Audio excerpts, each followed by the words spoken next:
warahmatullahi wabarakatuh. Selamat datang di SMA Negeri 1 Lembah Melintang, Kabupaten Pasaman Barat. Saya Ira Mulyati, mahasiswa PPG LPTK Bukit Tinggi tahun 2022 dalam pelaksanaan PPL 3. Mari kita saksikan bersama-sama.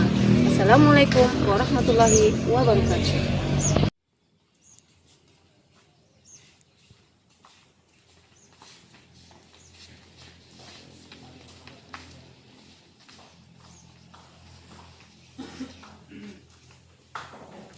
Assalamualaikum. Waalaikumsalam warahmatullahi wabarakatuh. Gimana kabarnya Anda pada siang hari ini? Alhamdulillah, luar biasa. Alhamdulillah, kita masih diberikan Allah kesehatan. Baiklah, untuk sebelum kita mulai materi kita pada siang hari ini, terlebih dahulu kita bermohon diri dulu kepada Allah, kita berdoa, dipimpin oleh kita. Silakan. Berdoa, mulai.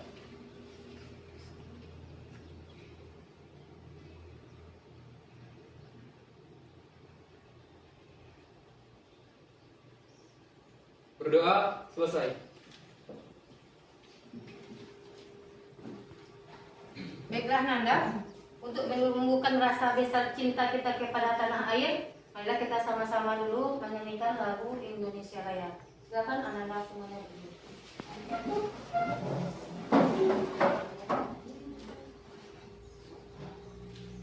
Hiduplah Indonesia Raya. 1, 2, 3. Indonesia, tanah airku, tanah tumpah darahku. Di sanalah aku berdiri, jadi pandu ibuku. Indonesia, kebangsaanku, bangsa dan tanah airku. Marilah kita berseru, Indonesia bersatu. Indonesia Raya, merdeka, merdeka, tanahku, negeriku yang ku cinta. Indonesia Raya, merdeka, merdeka, hiduplah Indonesia Raya.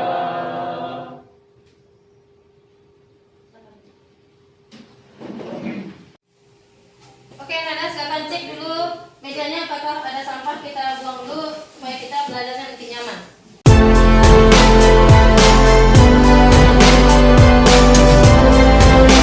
Nanda semuanya, sebelum kita masuk ke materi, mari kita absen dulu. Siapa di antara Nanda yang tidak hadir? Hadir semua. Hadir semuanya, oke. Alhamdulillah, dengan kehadiran Anda seperti ini sangat mendukung sekali kepada dalam proses belajar mengajar kita, karena kalau tidak hadir nanti tentu ketinggalan, ya. Oke.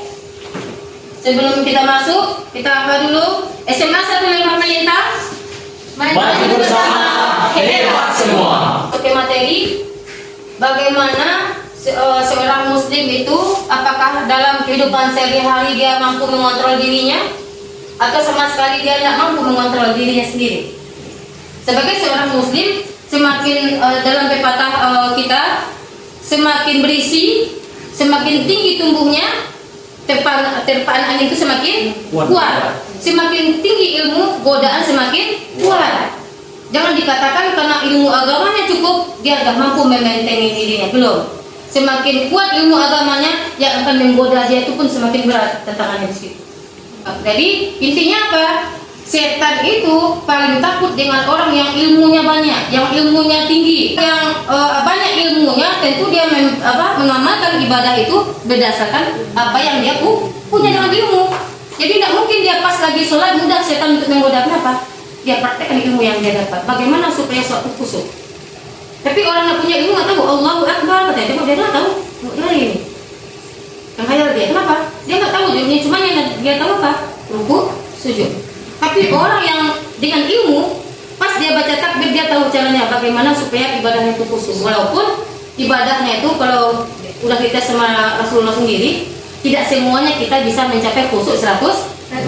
Tapi kita cuman berusaha. Di saat ibadah, disitulah setan yang gelincirkan pikiran kita, diingatkannya. Mana yang nggak ingat kita di saat sholat dia ingat, ya enggak? Uang yang udah berbulan-bulan kita selipkan dalam kubur mau kita ketemu itu. Tapi di saat sholat Allahu Akbar terbayang langsung kuburnya, ya enggak? Ada alami kelelahan. Kenapa ingat di waktu itu? Itulah di saat itulah setan mencoba menggoda kita. Ya kan? Semakin apa godaannya? Coba. Ngantuk apa lagi? Bu? Bosan. Tengok. Ya, panjang-panjangnya. Nanti pas lagi mendengarkan ngantuk. Nah, itu juga. Kenapa? Nilainya tinggi. Untuk mendapatkan suatu nilai yang tinggi butuh pengorbanan. Ingin jadi juara kelas pakai pengorbanan enggak? Pakai. Atau mungkin bisa dengan simsalabim langsung juara satu. Tidak, butuh perjuangan. Ya kan? Nah, ini masalah yang akan kita kaji tentang pengendalian diri. Mampu nggak sebagai seorang muslim kita mengendalikan diri? Itu nanti yang akan kita bahas di sini. Kita masuk materi yang akan kita bahas sekarang ini. Kita ingatkan dulu materi kita yang lalu. Ayo, siapa yang bisa menjelaskan? Oke, Diki. Materi kita yang lalu yaitu tentang husnuzon dan ukhuwah. Yang pertama itu tentang husnuzon, Bu. Di mana husnuzon itu berasal dari bahasa husnu yang berarti baik. Terus zunna yang berarti prasangka, yang dimana secara etimologinya husnuzon berarti prasangka baik terhadap diri sendiri ataupun ke orang lain. Nah, itu materi kita yang berlalu. Ingat anak-anak, setiap materi kita tuh pasti selalu ada hubungannya. Jadi anak-anak nggak boleh lupa dengan materi-materi yang berlalu. Pertama tentang apa dulu? Jujur. Tentang husnuzon. Jadi ibu berharap anak-anak berlaku jujur, bersikap husnuzon. Kemudian apa lagi? Ukhuwah. Pertebar rasa ukhuwah itu dalam diri, apalagi ukhuwah Islamiyah. Oke, itu materi kita yang berlalu. Terima kasih anak-anak udah menyampaikan materi kita yang sebelumnya. Oke? Kita jelaskan sedikit tentang tujuan pembelajaran kita pada hari ini. Yang pertama, membiasakan diri kita untuk bisa terus membaca Al-Quran, ya kan? Yang berhubungan dengan materi kita ini nanti. Kemudian kita bisa mengontrol diri kita dari perilaku-perilaku yang menyimpang. Materi kita sekarang adalah tentang mujahadah anak, mengontrol diri. Apa yang harus kita kontrol di sini? Perilaku dari hal-hal yang negatif. Nah, kita biasakan diri kita seperti itu nanti. Kemudian kita tengok tujuan indikatornya agar kita mampu nanti membaca Al-Quran itu dengan tajwid yang benar, kemudian pakai irama tartil. Anda sering ibu sampaikan dulu, setiap menghafal, setiap baca Al-Quran, bacalah dengan suara yang indah, dengan irama yang indah, supaya apa? Termaknai diri dan orang yang mendengar pun merasa tertarik. Nah, sekarang Anda perhatikan gambar di depan. Ini dalam gambar ini nanti ada hubungannya dengan materi yang akan kita bahas. Silakan Anda analisa gambar ini. Kira-kira dari gambar A ini apa yang Anda dapatkan, dan dari gambar B kira-kira apa juga. Silakan Anda kasih waktunya 2 menit untuk menganalisa gambar ini. Udah? Oke, silakan siapa? Nazila. Gambar yang pertama itu saling bersilaturahmi. Jadi mereka tuh saling mungkin itu Bu berbeda agamanya, jadi saling toleransi mereka Bu dengan mengendalikan diri, pandai mereka mengendalikan dirinya. Akhirnya bersilaturahmi dengan baik. Kalau gambar 2 itu Bu ada 2 pandangan. Pertama kan Bu kita melihat yang baju biru sama baju hijau itu bertengkar gitu kan Bu. Itu berarti mereka tuh mungkin terlibat suatu perselisihan kesalahpahaman. Kemudian kan bisa mereka mengontrol diri sendiri, akhirnya mereka beradu argumen terus berkelahi gitu Bu. Kemudian yang baju kuning di belakang itu nampak kita Bu menyelerai keduanya, karena dia mengerti nanti apa yang diakibatkan oleh pertikaian, yaitu perpecahan gitu. Oke, bagus sekali apa yang disampaikan. Kita bisa masuk dulu. Dan bisa lagi dari sini, apa pandangannya tentang gambar yang di depan? Silakan, siapa Anda mewakili? Baiklah, dari gambar yang A kita lihat di situ ada 2 orang yang sedang berjabat tangan. itu bisa kita asumsikan bahwa mereka sedang menjalin suatu silaturahmi. Atau bisa kita asumsikan juga itu adalah dua orang yang mempunyai latar belakang keyakinan ataupun agama yang berbeda. Bisa jadi di sebelah kiri kita lihat itu adalah orang yang beragama Muslim, dan bisa jadi di sebelah kanan itu adalah orang yang berlainan agamanya. Namun walaupun dilatar belakangi oleh perbedaan agama, mereka tetap hidup rukun dan juga tetap saling bertoleransi antar keduanya. Kemudian pindah kepada gambar yang kedua. Kalau kita lihat secara visual itu adalah orang yang sedang berkelahi. Tampak di situ ada dua orang yang sedang berkelahi dan satu yang bertindak sebagai penengahnya. Dan kalau kita lihat dua orang yang sedang berkelahi itu adalah orang yang mungkin latar belakangnya mempunyai konflik ataupun pertikaian sehingga menyebabkan hal tersebut bisa terjadi. Atau bisa juga kita asumsikan bahwa temannya yang di belakang sedang mungkin itu.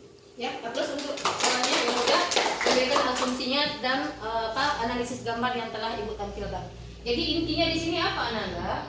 Bahwa kita sebagai seorang Muslim itu jiwa kontrol diri itu harus ada. Kenapa? Jangan setiap menerima apapun itu langsung kita terima, tapi kita analisis dulu. Ini benar datanya atau bagaimana?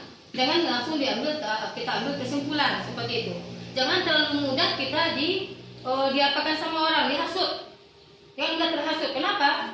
Karena banyak sekarang orang untuk memecah belah itu dengan menghasut salah satu. Karena dia tahu orang ini mudah dihasut, akhirnya mereka hasut, terjadilah konflik, berantem, kadang-kadang antar sesama warga, macam-macam itu. Jadi kita harus berkokoh persaudaraan di sana. Itu tetap masih hubungan dengan materi kita yang berlalu. Jadi materi kita tuh selalu ada kaitannya terus menerus, selalu ada korelasi, ya. Nah, jadi kalau kita tidak rukun nanti gimana? Konflik kita setiap hari. Kemudian gambar yang kedua ini dia mudah terhasut, mudah terprovokasi, ya kan? Ujung-ujungnya apa? Seperti ini berantem. Sebagai seorang Muslim kita jangan seperti itu. Jauhi sifat yang mudah terprovokasi ini. Cari dulu kebenarannya, iya atau tidak. Hadapilah dengan lapang dada. Masih hubungan dengan materi yang berlalu. Berhusnuzonlah. Cari dulu kebenarannya. Cari pemecahan masalahnya apa. Jangan langsung terbawa emosi. Ujung-ujungnya apa? Tidak akan damai dalam melaksanakan ajaran agama. Anak-anak perhatikan video ini, ya kan? Dari video ini nanti akan nampak di sini kira-kira faktor yang menyebabkan terjadinya konflik seperti ini apa? Apa penyebabnya segitu mudahnya terjadi yang seperti ini? Kan gitu, ya kan? Kira-kira dari situ apa yang mesti kita lakukan supaya kita tidak mudah terpancing dengan suasana seperti ini? Itu yang akan Anda analisa nanti satu kelompok per kelompok.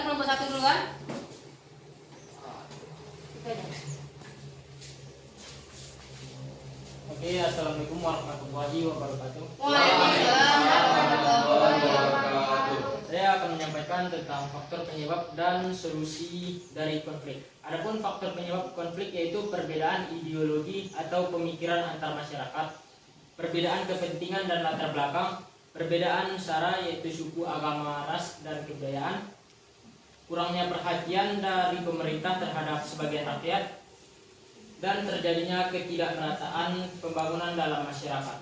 Adapun solusinya yaitu menumbuhkan rasa toleransi, mediasi, konsiliasi, toleransi, dan berpikir husnuzon atau berprasangka baik, dan memperdalam ilmu agama.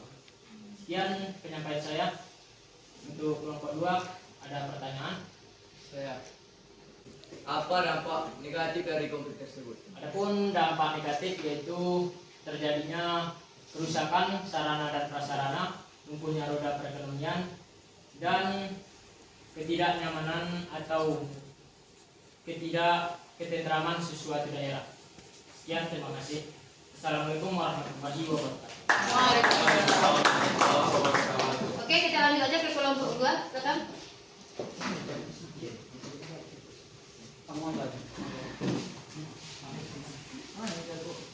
Assalamualaikum warahmatullahi wabarakatuh. Waalaikumsalam warahmatullahi wabarakatuh. Saya akan mempresentasikan hasil diskusi kelompok 2. Penyebab terjadinya konflik ialah mudahnya terprovokasi oleh isu-isu atau informasi yang didapat. 2. Terdapatnya perbedaan pendapat, agama, kepercayaan, serta dengan keadaan ekonomi yang berbeda-beda. 3. Adanya perbedaan sifat antar individu. 4. Adanya ketidaksesuaian antara pihak yang satu dengan pihak yang lainnya. Solusinya ialah jangan mudah terprovokasi oleh isu-isu bahkan informasi, walaupun melalui media yang terpercaya, hendaklah dicari kebenarannya terlebih dahulu, serta menimbulkan sifat toleransi. 2. Menyaring setiap informasi yang diterima. 3. Meningkatkan rasa persaudaraan, solidaritas. 5. Membiasakan diri untuk menyelesaikan masalah dengan cara bermusyawarah. Sekian hasil presentasi kelompok kami. Apakah ada pertanyaan? Apakah dampak positif dari terjadinya konflik? Dampak positif terjadinya konflik ialah munculnya norma-norma baru. 2. Meningkatkan solidaritas. 3.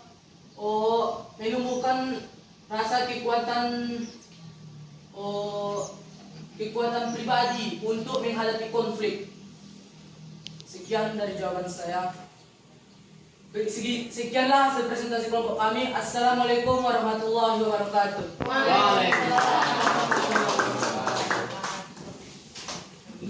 Oke Nanda, bagus sekali penyampaian dari kelompok yang tadi. Ya berarti anak-anak udah bisa menganalisa gambar dan mencari apa permasalahannya apa dan kira-kira apa solusinya gitu. Dari keterangan video tadi yang gue tampilkan, akar permasalahannya apa? Yang tadi itu kurangnya jiwa kontrol diri dalam diri warga, sehingga apa? Terjadilah suatu perkelahian atau konflik yang mereka tidak sadari lagi. Ujung-ujungnya apa? Mereka melanggar norma-norma kalau mereka itu adalah saudara gitu. Jadi mereka apa? Dikatakan tidak tahu, mereka paham di situ, tapi mereka susah untuk mengontrol diri. Sekarang kita tengok di sini. Penting tidak rasa pengendalian diri? Di saat kita lagi sedih, gimana? Karena semua kita itu.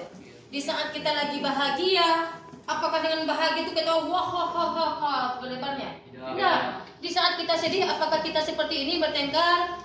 Pegang kepala, gini kan bermenung sendiri, gini. Kalau ini kan bahagia ini, saking bahagianya. Kalau ini, saking bahagianya juga. Ini dia pentingnya pengendalian diri.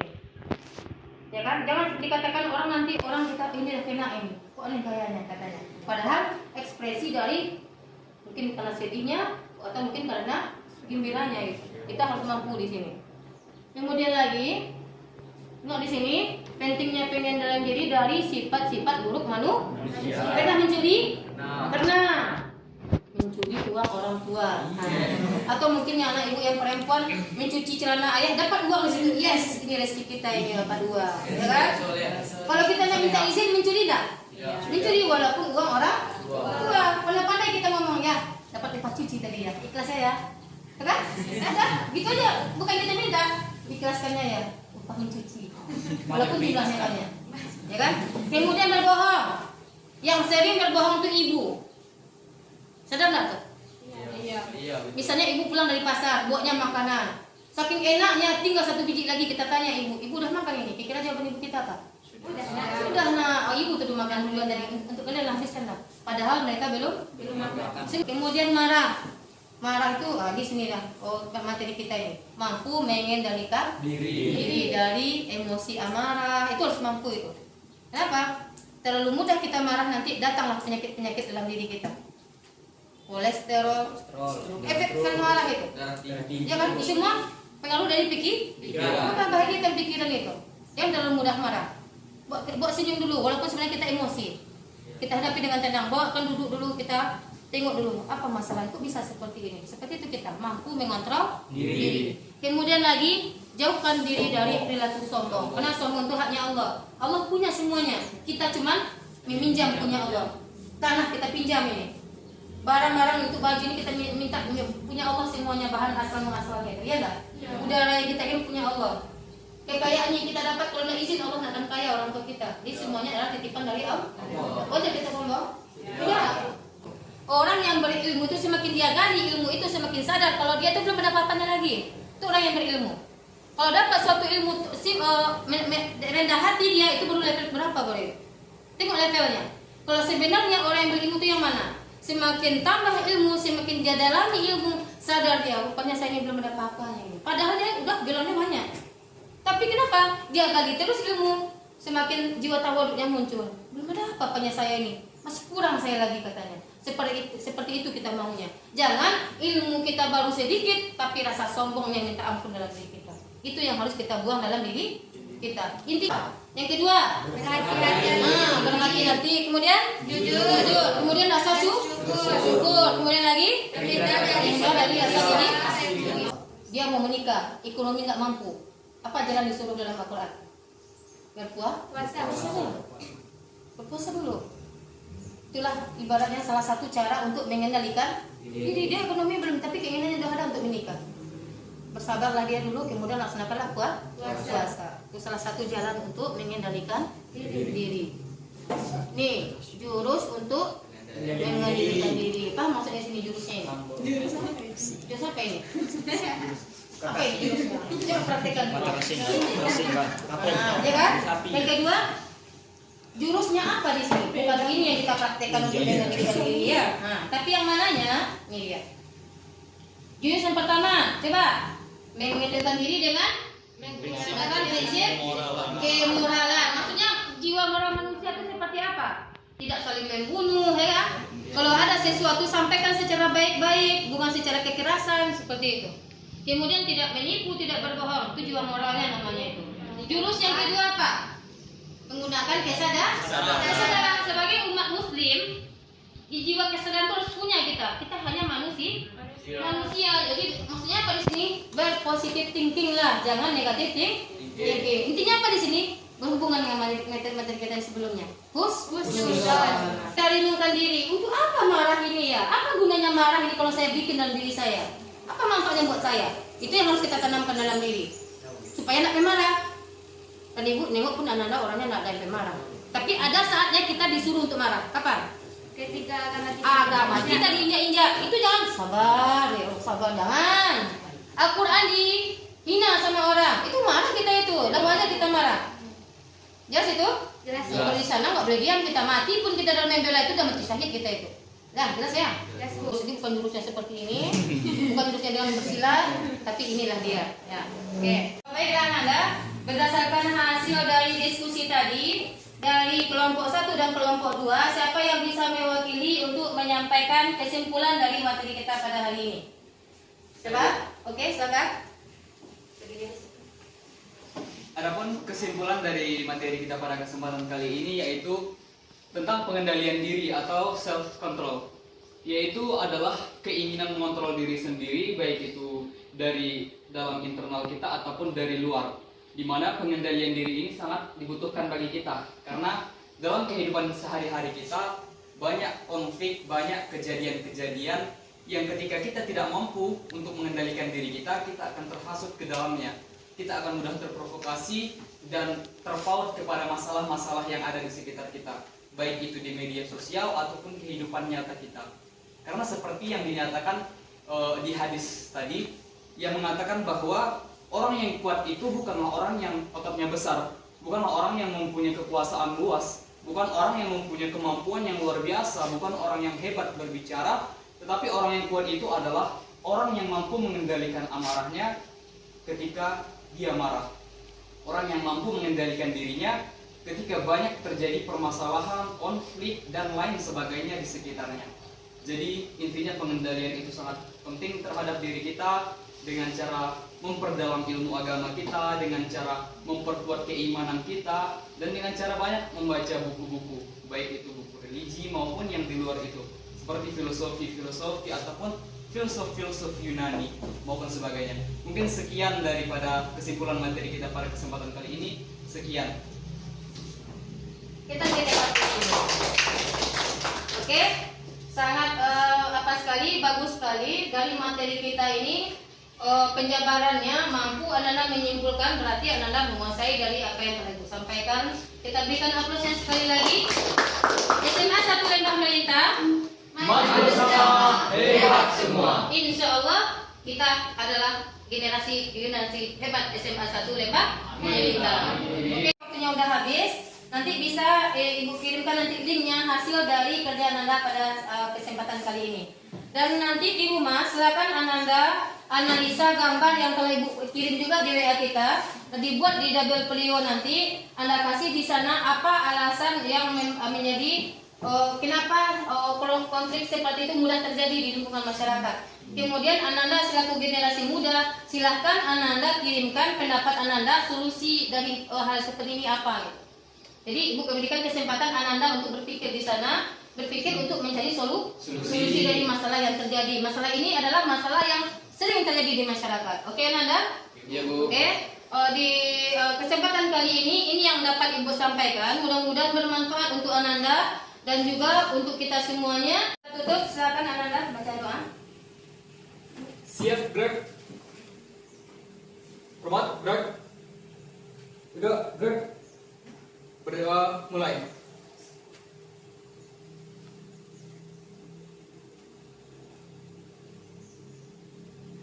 Berdoa selesai.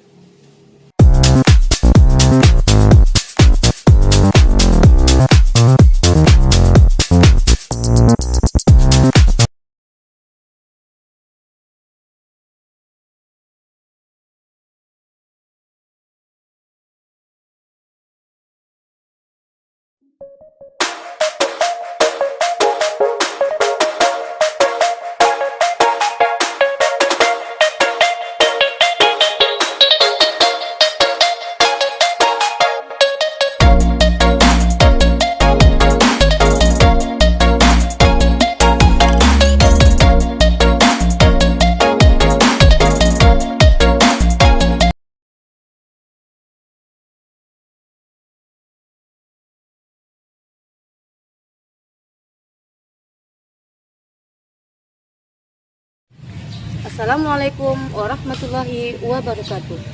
Selamat datang di SMA Negeri 1 Lembah Melintang, Kabupaten Pasaman Barat.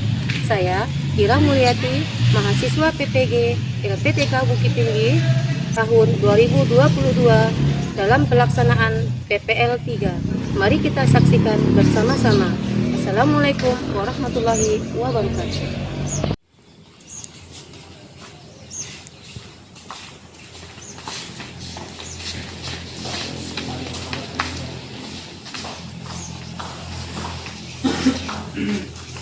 Assalamualaikum. Waalaikumsalam warahmatullahi wabarakatuh. Gimana kabarnya Anda pada siang hari ini? Alhamdulillah, luar biasa. Alhamdulillah, kita masih diberikan Allah kesehatan. Baiklah, untuk sebelum kita mulai materi kita pada siang hari ini, terlebih dahulu kita bermohon diri dulu kepada Allah, kita berdoa, dipimpin oleh Ikhlas. Silakan. Berdoa mulai.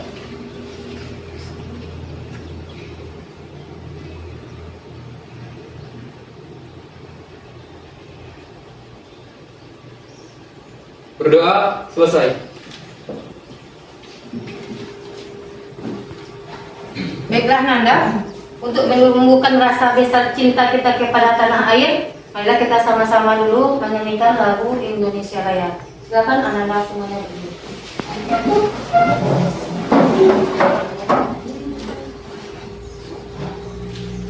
Hiduplah Indonesia Raya. 1, 2, 3. Indonesia tanah airku, tanah tumpah darahku. Di sanalah aku berdiri, jadi pandu ibuku. Hiduplah tanahku, hiduplah negeriku, bangsaku, rakyatku semuanya. Indonesia Raya.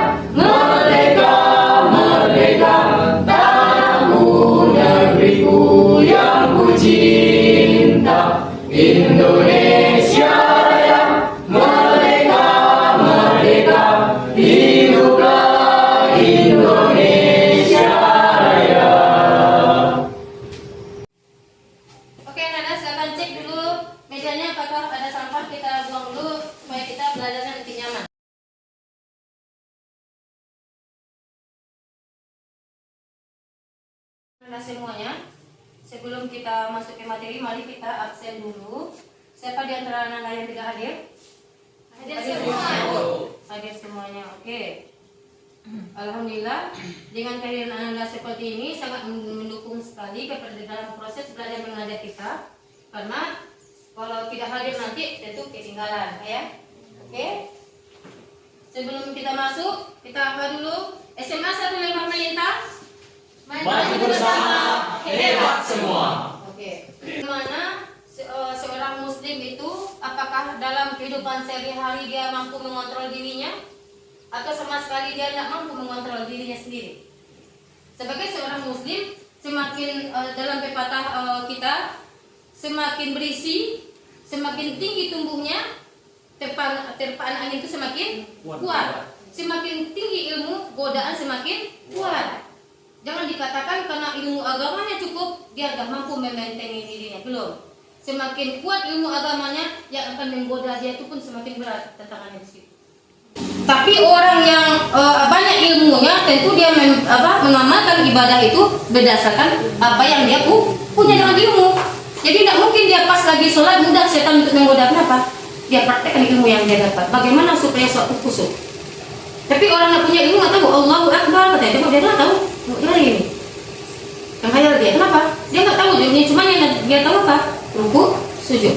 Tapi orang yang dengan ilmu, pas dia baca takbir dia tahu caranya bagaimana supaya ibadahnya itu khusyuk. Walaupun ibadahnya itu kalau udah kita sama Rasulullah sendiri, tidak semuanya kita bisa mencapai khusyuk 100%. Tapi kita cuma berusaha karena Nabi udah tes sahabatnya, ya kan?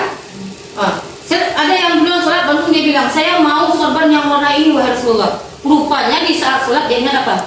Saya mau sorbannya nanti warna kuning karena baju gamis saya warna kuning. Jadi pas dia sholat dia langsung minta warna itu, yang lain terserah saja. Ya itu godaan kita. Di saat ibadah, disitulah setan menggelincirkan pikiran kita, ingatannya. Mana yang nggak ingat kita di saat sholat dia ingat itu, ya nggak? Uang yang udah berbulan-bulan kita selipkan dalam kubur mau kita ketemu itu. Tapi di saat sholat Allahu Akbar, kebayang langsung kuburnya, ya nggak? Apa alami? Kelana. Kenapa ingat di waktu itu? Itulah apa godaannya? Coba. Ngantuk apa lagi? Bu? Bosan. Tengok. Ya panjang-panjangnya. Nanti lah. Pas lagi mendengarkan ngantuk. Nah itu juga. Kenapa? Nilainya tinggi. Untuk mendapatkan suatu nilai yang tinggi butuh pengorbanan. Ingin jadi juara kelas pakai pengorbanan enggak? Pakai. Atau mungkin bisa dengan simsalabim langsung juara satu? Tidak. Butuh perjuangan. Ya kan? Nah ini masalah yang akan kita kaji tentang pengendalian diri. Mampu nggak sebagai seorang muslim kita mengendalikan diri? Itu nanti akan kita bahas di sini. Oke, materi sebelum kita masuk materi yang akan kita bahas sekarang ini, kita ingatkan dulu materi kita yang lalu. Ayo, siapa yang bisa menjelaskan? Oke, Didi. Materi kita yang lalu yaitu tentang husnuzon dan ukhuwah. Yang pertama itu tentang husnuzon, Bu. Di mana husnuzon itu berasal dari bahasa husnu yang berarti baik. Terus Zunna yang berarti prasangka, yang dimana secara etimologinya husnuzon berarti prasangka baik terhadap diri sendiri ataupun ke orang lain.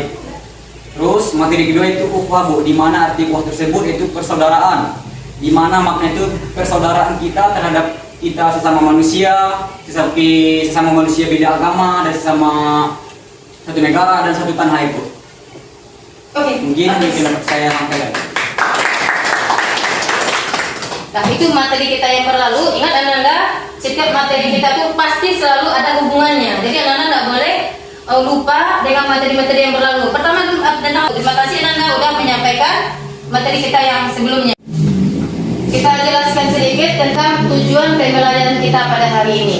Yang pertama, membiasakan diri kita untuk bisa terus membaca Al-Quran, ya kan? Yang berhubungan dengan materi kita ini nanti. Kemudian kita bisa mengontrol diri kita dari perilaku-perilaku yang menyimpang. Materi kita sekarang adalah tentang mujahadah, mengontrol diri. Apa yang harus kita kontrol di sini? Perilaku dari hal-hal yang negatif. Nah, kita biasakan diri kita seperti itu nanti. Kemudian kita tengok tujuan apanya, indikatornya. kita mampu nanti membaca Al-Quran itu dengan tajwid yang benar, kemudian pakai irama tartil. Anda sering ibu sampaikan dulu, setiap yang hafal, setiap baca Al-Quran, bacalah dengan suara yang indah, dengan irama yang indah, supaya apa? Termaknai diri dan orang yang mendengar pun merasa tertarik. Pakailah irama tartil paling kurang, kan seperti itu. Kemudian tampilkanlah perilaku-perilaku nanti yang sangat mendukung sekali dalam orang muslim yang sempurna, perilaku yang sangat disuruh sekali dalam Al-Quran seperti itu. Dan diri. Coba Islam Huda, jelaskan apa maksudnya pengendalian diri? Pengendalian diri adalah keinginan mengontrol diri sendiri dengan menempatkan diri pada posisi terbaik, yaitu mengerti apa yang baik dan apa yang buruk, yang harus dikerjakan atau yang harus ditinggalkan. Jelas itu? Ananda, kita posisikan diri kita pada posisi yang terbaik. Dan kita harus ngerti juga apakah ini jelek atau buruk, kita harus tahu. Jangan udah itu jelek kita pede pula. Nah, kayak gitu. Jangan seperti itu. Yakin kita itu yang terbaik. Kemudian sini lagi dijelaskan. Coba Ananda jelaskan. Orang terkuat dari Abu Hurairah radhiyallahu anhu, dia berkata, Rasulullah Shallallahu alaihi wasallam bersabda, orang terkuat bukanlah yang kuat dalam bergulat, namun orang yang mampu menguasai dirinya tak kala ia marah. Maksudnya ialah orang yang kuat bukan dilihat dari besarnya otot ataupun kemampuan yang hebat dalam bergulat, tetapi orang yang mampu untuk menguasai dirinya terhadap amarahnya. Ya, bagus sekali. Jadi selama ini asumsi masyarakat yang kuat tuh yang ototnya besar, wah kuatnya dia. Atau mungkin karena hartanya dia kuat semuanya. Enggak. Sebenarnya dalam agama kita tuh siapa orang yang kuat itu? Orang yang mampu mengendalikan, orang yang mampu mengontrol diri. Itu yang puasa itu. Salah satu obat atau cara untuk mengontrol diri. Ya kan? Orang yang berpuasa itu kalau sebenarnya datang marah, apakah marah terus dia atau mampu dia kendalikan? Mampu. Maaf, saya lagi puasa katakan. Salah satu cara untuk mengontrol diri adalah dengan melaksanakan puasa. Hadis Bukhari nomor 137. Coba bacakan Nazila. An Abi Hurairah radhiyallahu anhu anna rajulan qala lin Nabi sallallahu alaihi wasallam Ausini qala la taghdab faradu mirada qala la taghdab rawahul Bukhari. Oke. Abu Hurairah radhiyallahu anhu melaporkan bahwa seorang pria berkata kepada Nabi Shallallahu Alaihi Wasallam, nasihatilah saya. Nabi berkata, jangan marah. Pria itu bertanya sama lagi, dan Nabi mengatakan dalam setiap kasus jangan marah. Jelas itu Anda? Seorang laki-laki datang kepada Rasul minta nasihat. Cuma nasihatnya apa? Apa yang dia minta di sini? Nasihatilah saya. Apa jawaban Nabi? Udah ketiga kalinya dia bertanya. Jangan marah, kata Nabi. Karena kebanyakan pemarah itu adalah laki-laki, ya kan? Lambat datang masih marah. Kotor baju semuanya marah. Pengendalian itu yang harus kita punya, Bu. Tapi bukan berarti perempuan tidak ada marahnya. Perempuan kalau ada marah itu bisa jadi bahan. Juga ya kan? Pentingnya pengendalian diri dalam diri kita. Penting sekali. Jangan semuanya sedang marah kita. Datang orang nanti tengok kita aneh-aneh, langsung kita marah. Kamu tahu saya gini. Padahal kebetulan dia nengok, pokoknya bukan kita, orang lain tengoknya perasaan kita. Artinya kita jadi tapi kita ditengoknya malah begini ya, padahal kita di situ berdiri. Begitu. Karena apa? Terobsesi dengan rasa marah yang sudah tertanam dalam diri. Itu yang harus dibuang ya. Orang yang suka marah tuh akan banyak penyakit dalam dirinya, ya enggak? Ya, apa?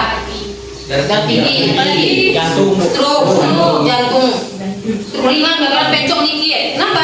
Terlalu mudah marah. Contohnya saja, masuk anak ke sini, anak pegang untuk ibu, kenapa pegang? Aduh, tak apa-apa ini, marah ibu. Dikira jantung ibu tenang nggak? Kenapa? Ibu udah memancing untuk marah gitu. Jadi kalau kita pancing, jangan sentuh anak nanti tergeser dan nanti hilang. Langsung aja. Jadi kalau mampu kita mengontrol diri, emosi kita stabil, darah kita stabil, otomatis kita menjadi sehat. Karena kalau berobat pun kita sama dokter, asam urat, kolesterol, jantung kurangi marah. Bahagia kan yang namanya berpikiran positif lah katanya. Itu juga obatnya. Kalau kita sering berpikiran negatif, banyak uang di badan kaya kita banyak bahagia. Coba persenang, bahagia kan? Yang cukup hari ini, besok saya kalian dapat lagi. Cukupkan dulu hari ini, besok kan setiap ada usaha pasti ada hasilnya. Sekarang Anda perhatikan gambar di depan. Ini dalam gambar ini nanti ada hubungannya dengan materi yang akan kita bahas. Silakan Anda analisa gambar ini. Kira-kira dari gambar A ini apa yang Anda dapatkan, dan dari gambar B kira-kira apa juga. Silakan Anda kasih waktunya 2 menit untuk menganalisa gambar ini. Nazila. Gambar yang pertama itu saling bersilaturahmi. Jadi mereka tuh saling mungkin itu berbeda agamanya, jadi saling toleransi mereka dengan mengendalikan diri, pandai mereka mengendalikan dirinya. Akhirnya bersilaturahmi dengan baik. Kalau gambar 2 itu ada 2 pandangan. Pertama kan kita melihat yang baju biru sama baju hijau itu bertengkar gitu kan itu berarti mereka tuh mungkin terlibat suatu perselisihan, kesalahpahaman. Kemudian kan bisa mereka mengontrol diri sendiri. Baiklah, dari gambar yang A kita lihat di situ ada 2 orang yang sedang berjabat tangan.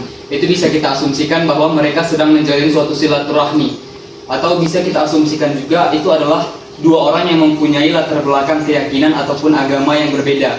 Bisa jadi di sebelah kiri kita lihat itu adalah orang yang beragama Muslim, dan bisa jadi di sebelah kanan itu adalah orang yang berlainan agamanya. Namun walaupun dilatar belakangi oleh perbedaan agama, mereka tetap hidup rukun dan juga tetap saling bertoleransi antar keduanya. Kemudian pindah kepada gambar yang kedua. Kalau kita lihat secara visual itu adalah orang yang sedang berkelahi. Tampak di situ ada 2 orang yang sedang berkelahi dan 1 yang bertindak sebagai penengahnya. Dan kalau kita lihat 2 orang yang sedang berkelahi itu adalah orang yang mungkin latar belakangnya mempunyai konflik ataupun pertikaian sehingga menyebabkan hal tersebut bisa terjadi. Atau bisa juga kita asumsikan bahwa temannya yang di belakang sedang mencoba untuk melerainya, sedang mencoba untuk melakukan antisipasi supaya tidak terjadi perpecahan yang lebih besar lagi. Mungkin itu. Ya, terus untuk semuanya yang udah memberikan asumsinya dan analisis gambar yang telah Ibu tampilkan. Jadi intinya di sini apa Ananda? Bahwa kita sebagai seorang muslim itu jiwa kontrol diri itu harus ada. Kenapa? Jangan setiap menerima apapun itu langsung kita terima. Tapi kita analisis dulu. Ini benar datanya atau bagaimana? Jangan langsung kita ambil kesimpulan seperti itu. Jangan terlalu mudah kita diapakan sama orang, dihasut. Yang mudah terhasut. Kenapa? Karena banyak sekarang orang untuk memecah belah itu dengan menghasut salah. Karena dia tahu orang ini mudah dihasut, akhirnya mereka hasut, terjadilah konflik, berantem, kadang-kadang antar sesama warga, macam-macam lah itu. Jadi kita harus berkokoh persaudaraan di sana. Itu tetap masih hubungan dengan materi kita yang berlalu. Jadi materi kita tuh selalu ada kaitannya terus menerus, selalu ada korelasi, ya. Jiwa toleransi. Kita sebagai seorang muslim harus punya jiwa toleransi. Kalau tidak akan rukun. Kenapa? Karena di Indonesia ini hidup beragam suku dan agama. Nah, jadi kalau kita tidak rukun nanti gimana? Konflik kita setiap hari.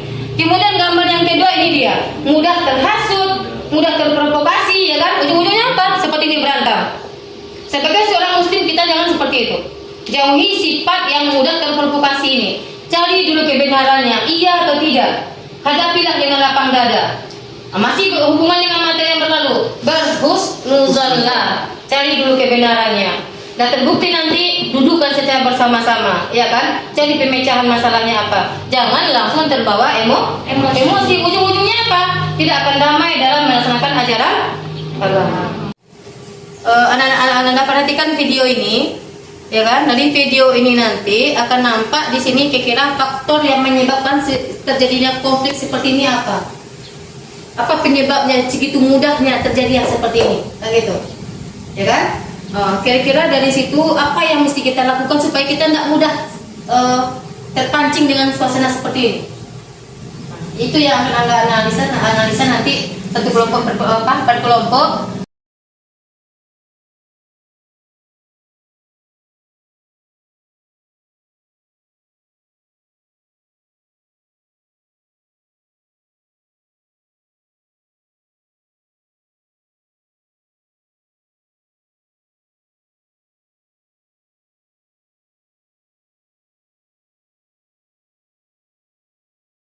Oke,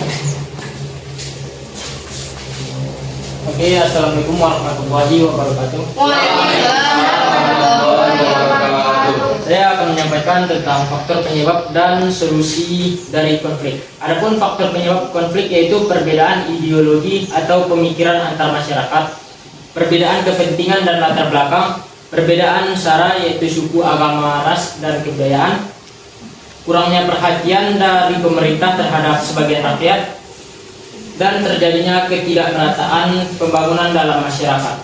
Adapun solusinya yaitu menumbuhkan rasa toleransi, mediasi, konsiliasi, toleransi, dan berpikir husnuzon atau berprasangka baik, dan memperdalam ilmu agama. Sekian penyampaian saya. Untuk kelompok 2 ada pertanyaan? Saya. Apa dampak negatif dari konflik tersebut? Adapun dampak negatif yaitu terjadinya kerusakan sarana dan prasarana, lumpuhnya roda perekonomian, dan ketidaknyamanan atau ketidakketentraman sesuatu daerah. Sekian, terima kasih. Assalamualaikum warahmatullahi wabarakatuh. Oke, kita lanjut aja ke kelompok 2, silakan.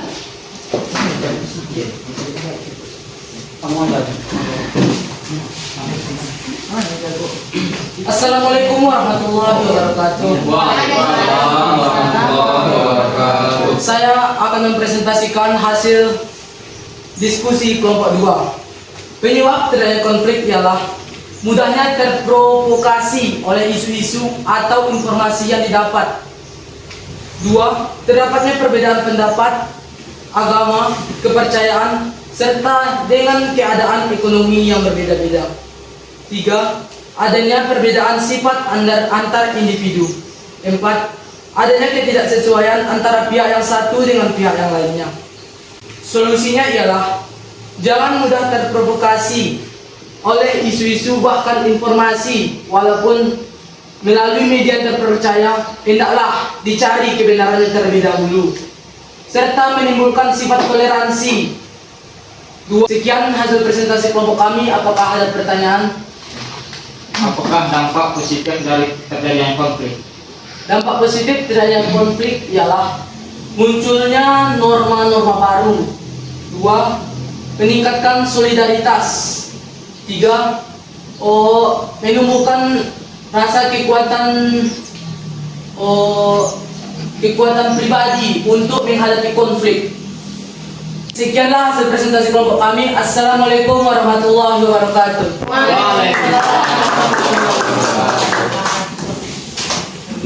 Oke, Nanda, bagus sekali penyampaian dari kelompoknya tadi.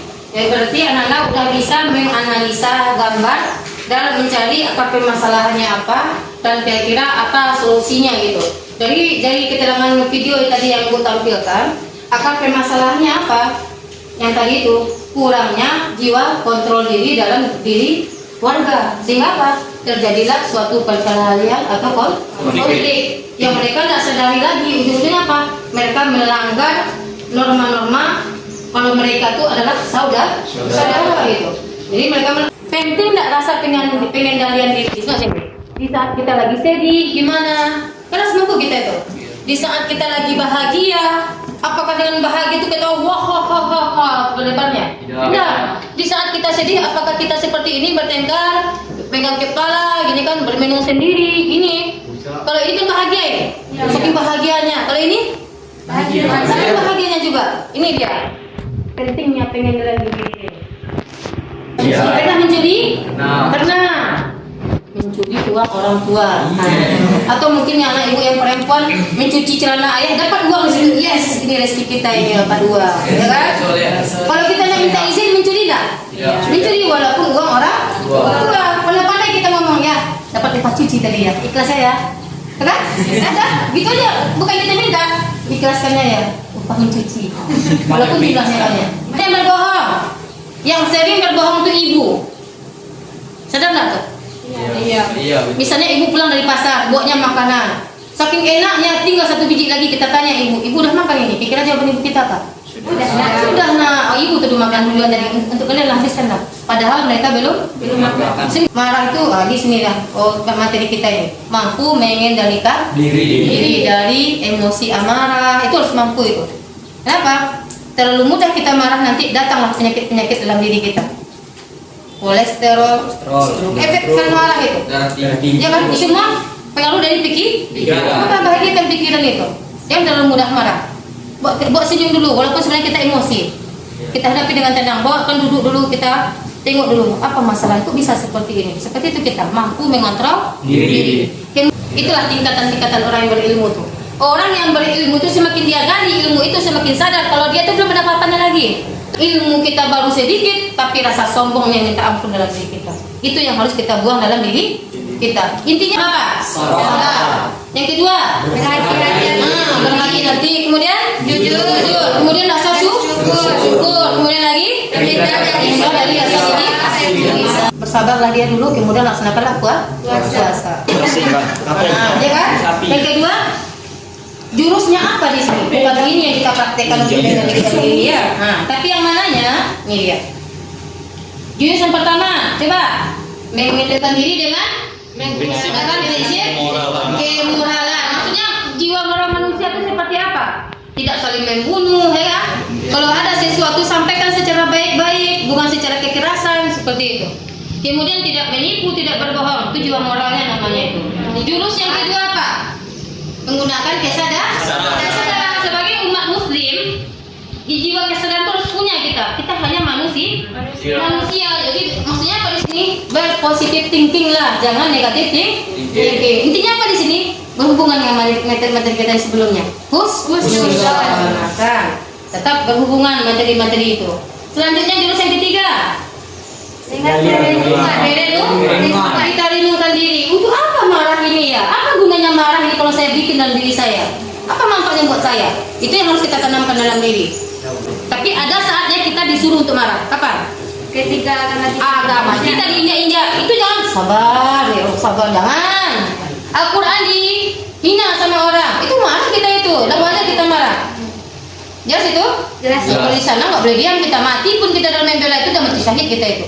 Nah, jelas ya? Jelas, Bu. Kemudian yang keempat, mengendalikan diri dengan menggunakan kesabaran itu. Baiklah Anda, berdasarkan hasil dari diskusi tadi dari kelompok 1 dan kelompok 2, siapa yang bisa mewakili untuk menyampaikan kesimpulan dari materi kita pada hari ini? Coba? Oke, silakan. Adapun kesimpulan dari materi kita pada kesempatan kali ini yaitu tentang pengendalian diri atau self control, yaitu adalah keinginan mengontrol diri sendiri, baik itu dari dalam internal kita ataupun dari luar, di mana pengendalian diri ini sangat dibutuhkan bagi kita karena dalam kehidupan sehari-hari kita banyak konflik, banyak kejadian-kejadian yang ketika kita tidak mampu untuk mengendalikan diri kita akan terhasut ke dalamnya. Kita akan mudah terprovokasi dan terpaut kepada masalah-masalah yang ada di sekitar kita, baik itu di media sosial ataupun kehidupan nyata kita. Karena orang yang kuat itu bukanlah orang yang ototnya besar, bukanlah orang yang mempunyai kekuasaan luas, bukan orang yang mempunyai kemampuan yang luar biasa, bukan orang yang hebat berbicara, tetapi orang yang kuat itu adalah orang yang mampu mengendalikan amarahnya ketika dia marah. Sekian. Kita Oke, sangat bagus sekali dari materi kita ini. Penjabarannya mampu Anda menyimpulkan, berarti Anda menguasai dari apa yang telah disampaikan. Kita berikan aplaus yang sekali lagi. SMA 1 Lembah Melintang, Maju bersama, hebat semua. Insya Allah kita adalah generasi hebat SMA 1 Lembah Melintang. Tutup, silakan Anda baca doa. Siap, gerak. Hormat, gerak. Udah, gerak. Berdoa mulai.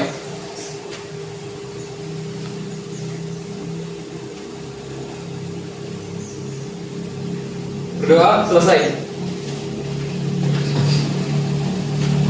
Untuk sekian materi kita pada siang hari ini. Mudah-mudahan di lain waktu kita bertemu kembali dengan materi yang baru yang tentunya sangat berguna untuk Anda dalam kehidupan selanjutnya, insya Allah. Oke, Bu akhiri dengan akhirul kalam. Assalamualaikum warahmatullahi wabarakatuh. Waalaikumsalam warahmatullahi wabarakatuh.